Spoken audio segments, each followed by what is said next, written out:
How to set automatic message on TikTok. Hey everyone, welcome back to the channel. In today's video, I'll show you how to set automatic message on TikTok.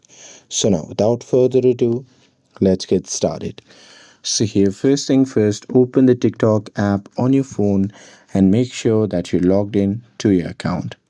And now here, once you are inside the app, just tap on the profile icon shown in the bottom right corner of the screen. And now here, once you are in the profile section, just tap on the three dash icon shown in the top right corner of the screen. And now here, from the pop-up menu, just tap on business suite. And here, if you have a business account, you'll see option for managing messages and auto replies.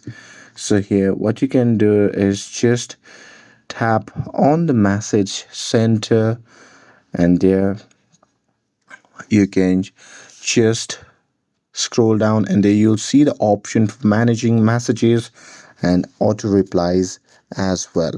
So here, just beside the automatic messaging, there you can simply go to every chat prompts and simply enable it, and here you can simply create the chat prompts for the message that you'll receive.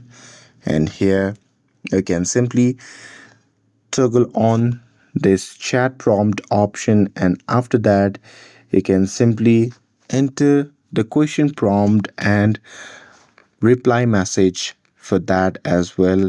And after writing your message, you can just tap on submit, and now anyone who sends you a message on TikTok will receive an automatic reply. And that's it. With this, if you found this video helpful, then don't forget to like, share and subscribe to get updated for more videos. Thanks for watching, and I'll see you in the next video.